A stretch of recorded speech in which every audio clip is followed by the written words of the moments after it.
Our book tonight is called Earth and You, A Closer View. It's all about nature's features, and it is a poetry book, so we're going to see some poems. This is the first of 3 books, and it is written by J. Patrick Lewis. The illustrations are by Christopher Canyon.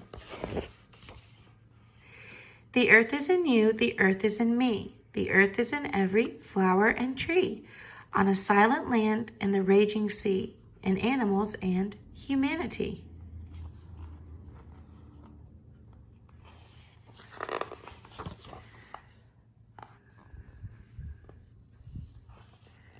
Earth. Imagine sitting on the bright side of the moon. What does the earth look like from there? At first, you may not recognize that distant dome until you realize it's home. Make the earth your companion. Walk lightly on it as other creatures do. And the earth is rinsed by the sky. Look up there. Clouds tattoo the dazzling blue heavens. After a thunder shower, sky and sun write their names. Rainbow. Wherever you go, whatever you do, the sky is always watching over you.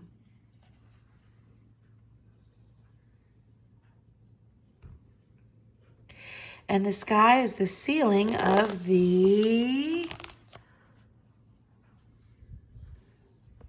sea. Seagulls turn the wind. Wind plows the waves. Waves stroke the shore. Shore keeps the shell. Can you find a conch? Hold it up to your ear and hear the wind and the waves on the shore and the shell.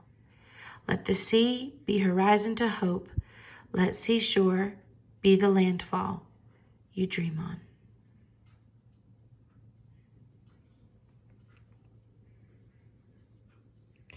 And the sea curls its arm into a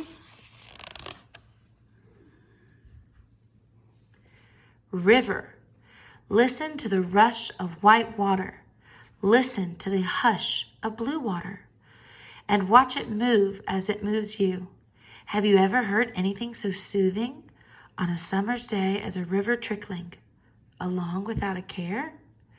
Let the rhythm of the river carry worry away and remind you that everything will pass. And the river cups its hand into a lake. See the fishies at play. See the seaweed swaying. See the turtle paddling away. You are looking down into a lake, one of nature's own window panes. Like the lake, know when to be rough, when to reflect, when to be clear and calm.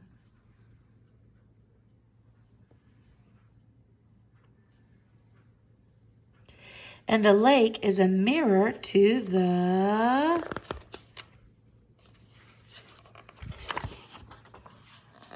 mountain. Visit a mountain for courage. Look at a mountain in awe. Climb a mountain for strength. Stand on a mountain and you might. Think for a little while that you can fly as far as forever. Always remember that a mountain isn't waiting to be conquered. Like you, the mountain is waiting for a friend.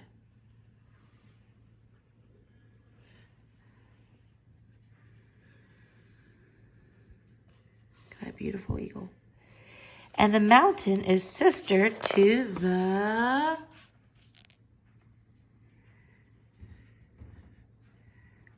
volcano. Is a mountain that fountains fire from its hot rock belly.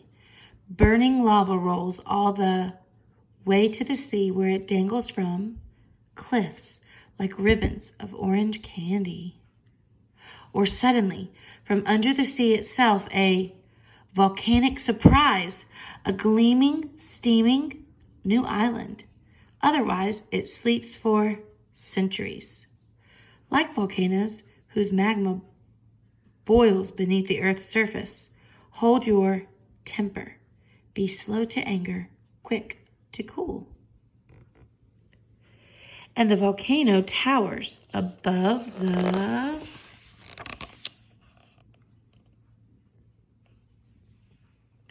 Woodland.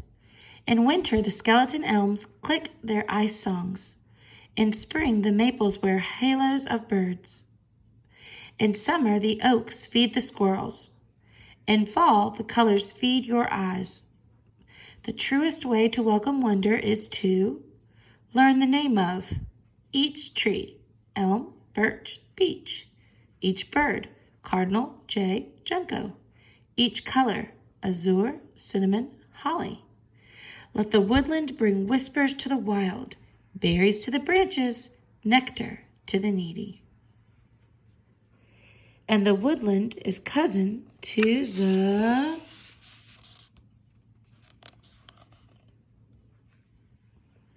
rainforest.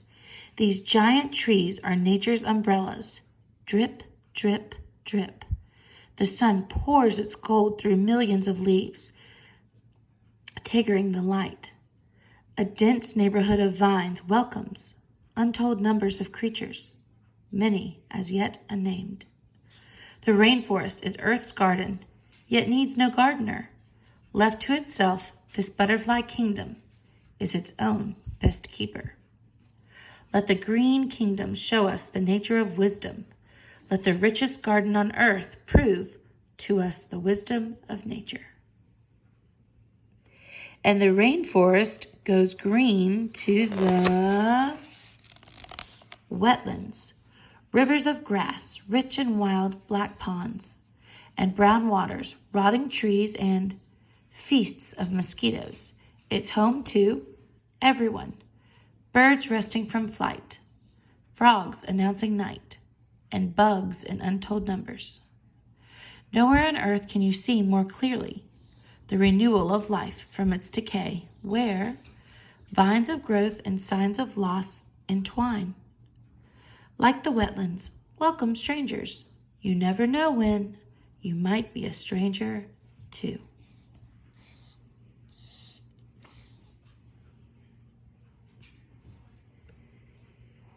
And the wetlands dry up to the grassland. Set your alarm clock early one morning to watch a broom of light sweep across a prairie when sunrise has 2 minutes left to live. The picture will keep forever in the corners of your mind. If you are very lucky, buffalo will oblige and dot the landscape like brown stars in yellow grass sky. Imagine yourself in the middle of an endless prairie. Would you stop and stand? Lie down and cloud dream? Would you turn and run? In which direction? Ask the sun.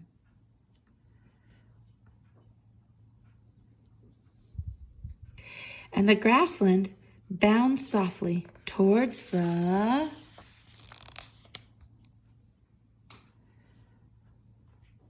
Iceland. The palace of whiteness rages blue, here where snow is emperor and ice is king.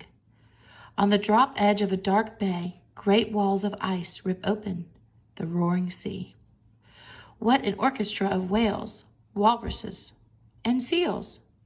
When summer breaks, the cold will still be warm enough for swarming seabirds, and all you can do is stand and stare. Is there a lesson here? Who knows? With fur-fat parkas and inch-thick boots, let's stay for the penguin party. And the Iceland is stranger to the Hotland. Dry skies are orange by day, purple by night. The desert likes to be alone. When the rains come, it's a holiday for flowers. Oh, the desert may be empty of people, but it is still full of quiet fun. Is it lonely here? Ask the lizard. She will turn her head sideways, which means no. Let the hot land be home to stillness and wonder, and it will take your breath away.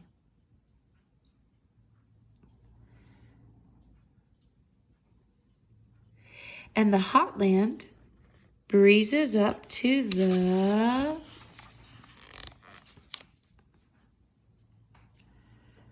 town. At the end of the long frontier hums a hive called a community, where people like You and me nest and rest. Towns as tiny as stop signs survive. Cities as large as small countries thrive. But what is any town without Earth's bounty? No matter where you live, your world is a neighborhood that every living thing must share. Let the town weave a small basket of togetherness. And the town is the keeper of the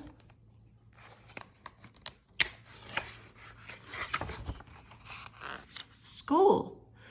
Wherever you are and far away, there are thousands of classrooms like this one across the world.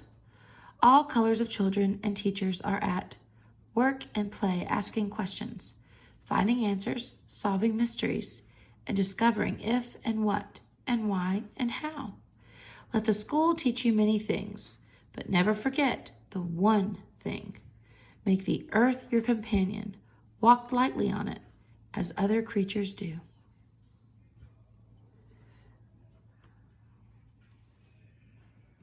And the school is a seed in the earth. The earth is our home, but we do not own it. The earth is our garden. Plant a flower, plant a tree. The earth is a gift given only once. The earth is a friend. Keep her in your care. The earth is in you. The earth is in me. The earth is in every flower and tree. On the silent land, in the raging sea, in animals and humanity. As you can see here, this gives you some information about the author, J. Patrick Lewis. Says he was a college professor teaching economics. Now he plays with words and hangs out with kids at elementary schools. He is out to prove that poetry is ear candy and to inspire a simpatico connection with the natural wonders that surround us. If there is a better way to spend a lifetime, he says, I can't imagine what it would be. This is his first book with Dawn Publications. And this is the illustrator, Christopher Canyon. He is irrepressibly playful as well as passionate about illustrating children's picture books. He teaches illustration at the Columbus College of Art and Design in Columbus, Ohio. He's a frequent speaker at professional events, and his illustrations have been displayed in several national exhibitions. But his favorite audience is children, and he makes a point of visiting schools often. 2 of his previous books for Dawn Publications, The Tree and the Ancient Forest, and Stickeen, John Muir and the Brave Little Dog, won the Benjamin Franklin Award as Best Illustrated Children's Books of the Year.